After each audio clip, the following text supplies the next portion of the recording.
Hear the voice within calling.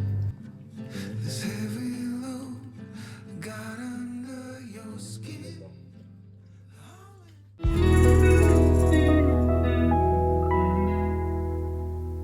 Today I will explain how I baked my first sourdough bread.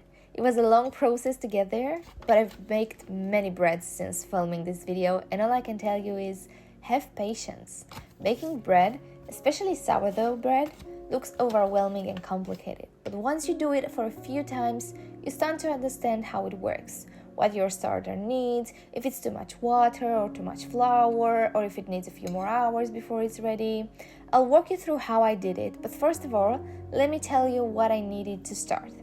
You need some sort of container that is not airtight. What I used was a simple glass jar that did have an airtight seal that I just removed.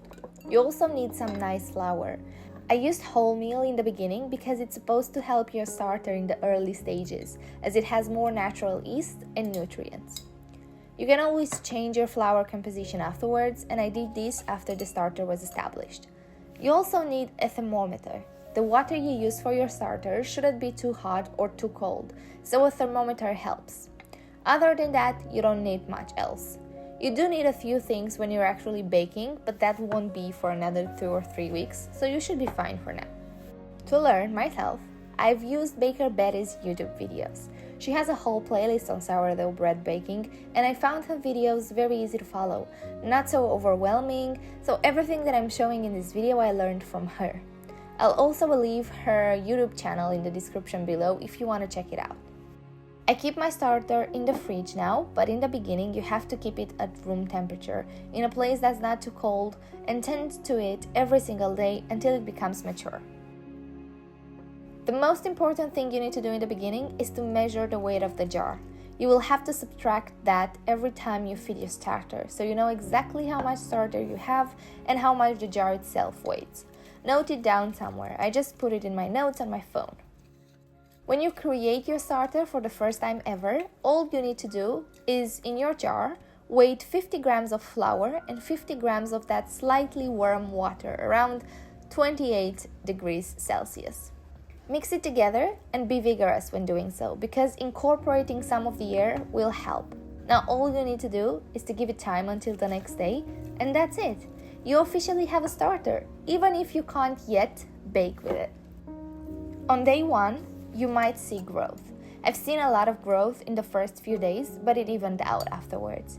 You also can see no growth, and that's also perfectly fine. It depends on a lot of things, but in the first week, all you need to do is feed it and give it space. You need to discard it starting with the second day, which basically means only leaving the amount you need in the jar and throwing away the rest. You can keep the rest, called discard, but only after the starter is established. There's so many discard recipes out there, but please throw it away in the first few days, especially because the bacteria is not yet good bacteria. Keep 25 grams of the starter in your jar, discard the rest, and do the same feeding as the day before. 50 grams of flour, 50 grams of slightly warm water. This is where you need to know your jar weight, because you need to add 25 grams to that for your starter. You can also mark your jar so you can see whether your starter grew or not. I have this elastic band that I use, but I also sometimes just add a little line with a marker. From day 3, this is where I've done a little bit differently than Baker Betty.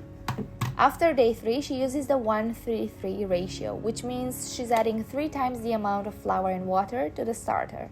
I noticed that my starter did better at the beginning with the 1:2:2 ratio, so I've just continued to do that. It worked better for my starter, not sure why.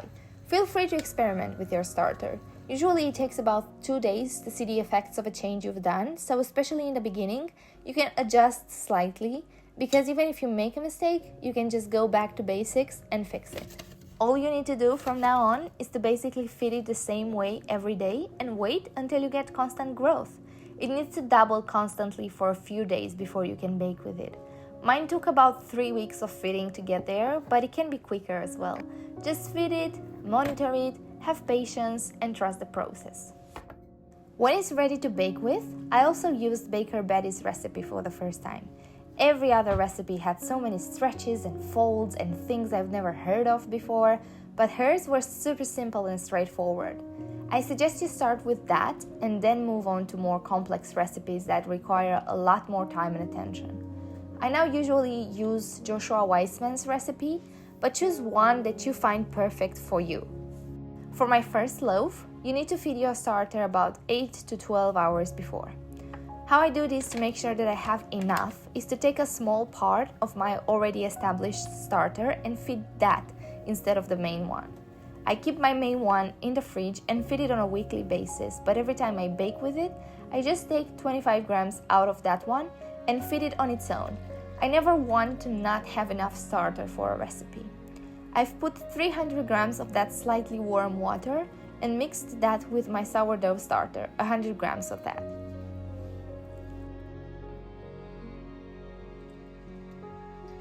Add 500 grams of the bread flour of your choice and mix well, alongside 10 grams of salt. I mix both with a bowl scraper and with my hands. You don't need to actually knead the dough, just make sure everything is incorporated nicely.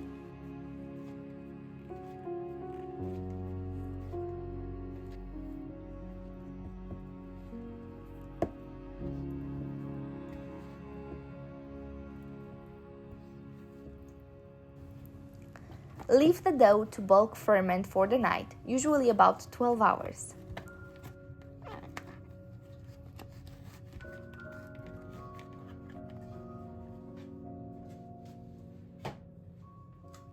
The next morning, I prepped my bread basket in which I was going to bake my loaf with a generous amount of flour so it doesn't stick, shaped my little loaf and put it in there.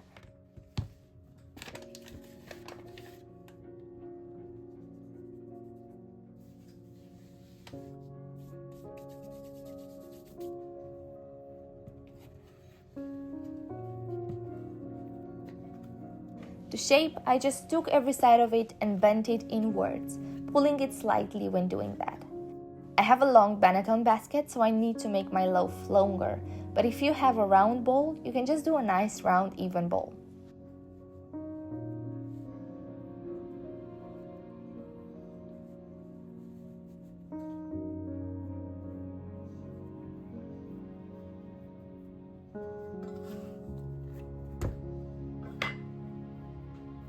You then need to let it proof for another 3 or 4 hours and make sure you start preheating your oven in the last hour at 240 degrees Celsius because you want your oven to be really hot when you put the bread in.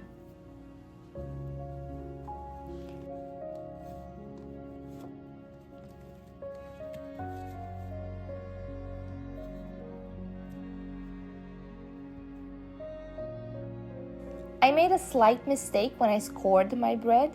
I scored it on the side that was meant to be on the bottom.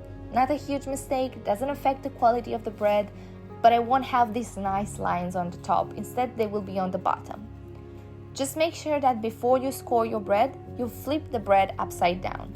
I got a bit too excited and forgot about this part.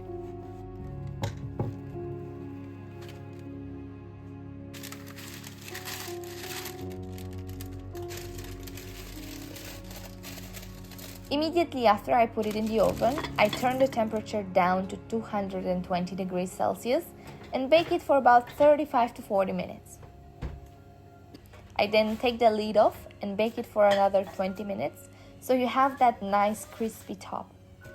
You're supposed to let it cool down for at least an hour, but I'm telling you now, you won't be able to do this, at least not for your first bread.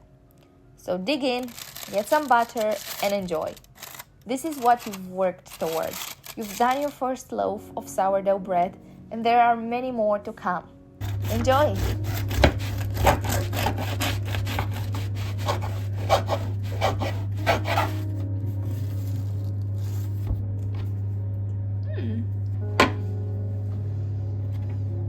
Amo le leggere. Ascolta.